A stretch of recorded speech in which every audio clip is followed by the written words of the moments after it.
the thing that I think got the most publicity from a draft perspective over the course of the last week or two is that there's going to be a game in early October, 2 games actually, featuring Scoot Henderson and Victor Wembanyama. I believe that the way this is going to work functionally is that Metropolitans 92, who is Victor Wembanyama's new team that he joined this summer, featuring Hugo Besson, and they've signed a few other guards and wings to play with that team that have like passing NBA interest, but more like Euro League, Euro Cup level. But Vic went down from the Euro League to play with a team that is going to play in the French League this year. And I think that caught a lot of people by surprise, but I think that, as we're going to talk about here, it might end up being kind of a smart move for him. They're going to play the G League Ignite in Vegas. They're going to travel over to Las Vegas and play these games. And it's the biggest scouting game of the year. It's the 2 biggest scouting games of the 2023 NBA draft cycle, and they're going to happen in October. Every relevant NBA scout of a team that is at the top of the draft or figures to be at the top of the draft will be there. I would imagine a lot of GMs will be there, and that is very rare for a game in October. When you saw the news that this was coming, which was first reported by Raphael Barlow, then confirmed by Jonathan Givony, what was your immediate reaction to all of this? I thought it was a great move for both sides to be able to do. I am a big proponent of embracing the challenge and not trying to hide away from the highest level of competition that you can find. And if you're Scoot and Victor and you're standing head and shoulders above the rest of the draft cycle right now, this is what you love to see. Guys who are going head to head. I mean, not going to guard each other by any means, but certainly their teams and their programs doing so. I think it's important for the G League Ignite to be able to add things like this, where they can play international schedules or scrimmage and have exhibitions with different teams, because it gives scouts a chance to see what some of these younger guys look like against maybe some of their own contemporaries, as opposed to other grown men in, the G League that are fighting for NBA contracts and have been pros for a few years. Not to say that Metropolitans doesn't have that as well, but I think the level of talent that you'll find on this team with Victor, with all the guys around him, is going to be a little bit more level of a playing field for some of these guys right off the bat. I did a little bit of research, Sam, because I was thinking about the last time 2 highly touted prospects like this, who were seen as the preseason 1 and 2 favorites with a large gap between everybody else. When was the last time they really went head to head, and who were some of those guys? So, I mean, my first thought went back to Greg Oden and Kevin Durant. Didn't end up happening all the way back then. Lonzo Ball and Markelle Fultz were in the same conference as each other, and they went 1 and 2, but I don't think that was as high profile of a matchup, let alone were those 2 guys the slam dunks to go in those spots, even at that point in the year. But the Wiggins and Parker draft cycle of 2014, those 2 guys actually played in an early season game in November. That was Champions Classic, if I remember correctly. Champions Classic, Kansas and Duke, and both performed really well. Andrew Wiggins had 22 points, 9 of 15 from the field and 8 boards.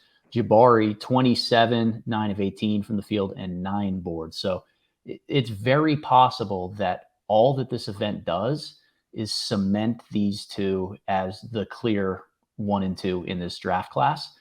And if that alone is going to be really valuable, let alone if Scoot finds a way to impress people more than Victor does. I think just having these 2 go and embrace the competition, have 2 games against probably the best comparison competition that they'll find in this draft cycle, really meaningful for everybody involved. Yeah. And, thinking of that game that occurred in 2012, what year was that? 2013. Yeah. 13. Because the 2014 draft cycle.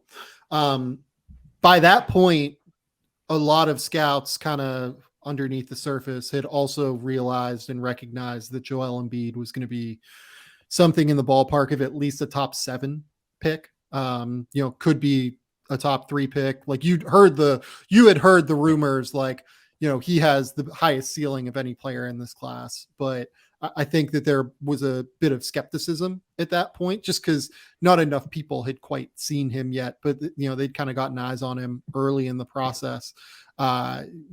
Early in his career at Kansas, and the rumors and the hype was building in a pretty substantial way at that point for Joel.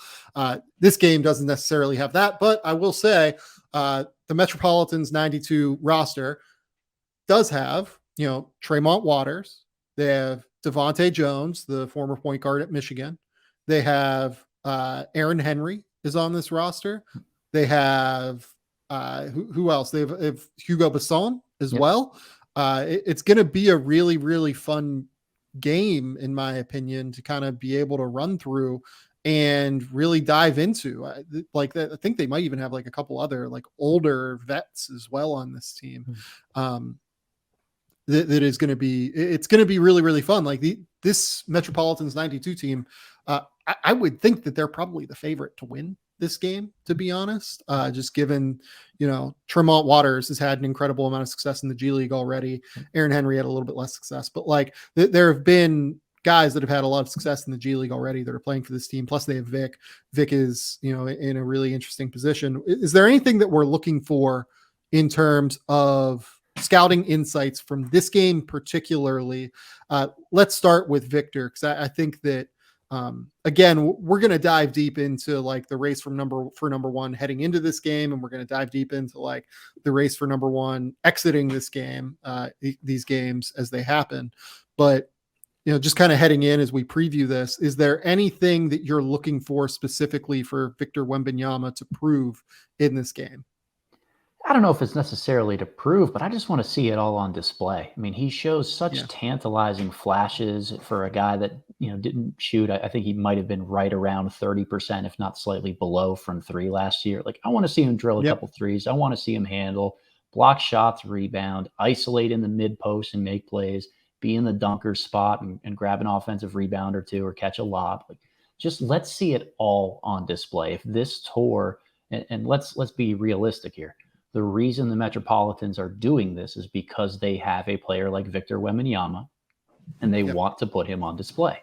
If that's the purpose of this tour, then let's just see it all. Let's make sure that when we get here, scouts need to walk away from 3 days in Vegas and 2 games and say, this guy has the potential to do literally everything on the basketball floor. We've seen it in small flashes. This is the one chance to do it in front of everybody in person. I just want to see the full display, the full spread out there. It doesn't matter if he makes every shot, if he's the most dominant player on the floor every single minute, but let's just see everything that he can do. Yeah. I would like to see when he played for Osvel last year, his role offensively was just not very similar to what we would see him be utilized as in the NBA.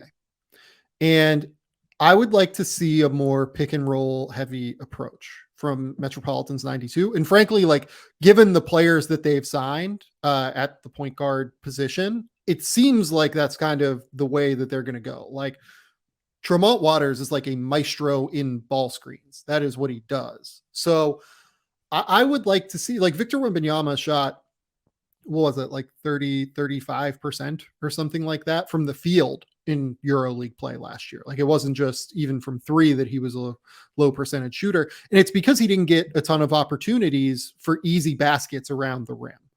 I would like to see how adept he is as a roller more consistently. I would like to see him in space, like getting opportunities to maybe take guys off the bounce. I would like to see some of the pull-up threat that, we see on tape from time to time, but isn't really a consistent thing at this point. I would like to see just generally where his feel is offensively. I think that there's some degree of question there is what I would say. And I think that, I mentioned this on the Athletic NBA show that I did with Andrew Schlecht and Alex Spears, maybe 2 weeks ago, but it seems like everyone is kind of, I don't want to say acting like this is a done deal that Vic is the number one pick. And I think that if the draft was held on, September 12th, 2022, it would be a done deal and Victor Wembanyama would go number one in the class. But what's going to happen September 12th, 2022 is not necessarily equivalent to what could happen in the future on June 25th, whenever the 2023 draft is. And I think that Scoot has a very real opportunity, especially in this game, to catch him. And I think there is a real chance for that to happen. I would love to see Victor Wembanyama and his defensive ability. I think this is a fantastic test of the offense defense of Scoot versus Vic, because I'd imagine you're going to see a lot of drop coverage where Victor Wembanyama's length and his 7'4" height, 7'5" height, something like that, his 8-foot wingspan. These things are going to warp the trajectory of the court in a real way that, you know, Scoot Henderson has probably not seen before. So watching Scoot maybe try to process that a little bit in a real way, try to figure out how to score around him, try to figure out maybe how to go into his body and draw a foul. You know, you mentioned that they're not going to be matching up directly on one another. The offense defense of Scoot on offense versus Vic on defense, given the way Scoot's game is right now in terms of like driving toward the basket, either playing for a floater or a finish at the basket or a kick out, it is, I don't want to say a direct matchup, but it's a critical like data point that we're going to be able to evaluate in both of these guys, because I would love to see Vic against a nuclear athlete like Scoot and see how he plays his angles. You know, again, he's so long that he has so much, you know, margin for error on these angles, even against the fastest NBA guys. But I do think that Scoot has a real chance here to like really, really push himself into a different stratosphere as a prospect. These are going to be incredibly high profile games. They're going to be on ESPN. And I am so fascinated to see what this looks like. There are, anyone that says they know what it's going to look like, I think is lying to themselves in some way. I'm excited for Scoot, you know, to have the opportunity Yeah. to be able to move up and chase a guy like Vic. I think last year was a suboptimal situation for Scoot with the Ignite, playing alongside a guy like Jaden Hardy with Dyson Daniels, just the lack of consistent floor spacing they had on that team. You'd think that they might have addressed that a little bit this year. You know, Leonard Miller, in theory, a decent shooter. I think having a pick and pop big man there, like there might be. I'm skeptical of that for what it's worth, but For sure. I think F.A. Abigidi has potential to be Yes. a pick and pop guy this year. Yep. Leonard, I think Leonard has real shooting upside long term. I think it's just going to take a little bit of time. The point is there's at least more shooting than there was last year. And I think there's also that secondary ball handler in Sissoko who can take off a little bit of the pressure for him. This should be a team that thrives in transition.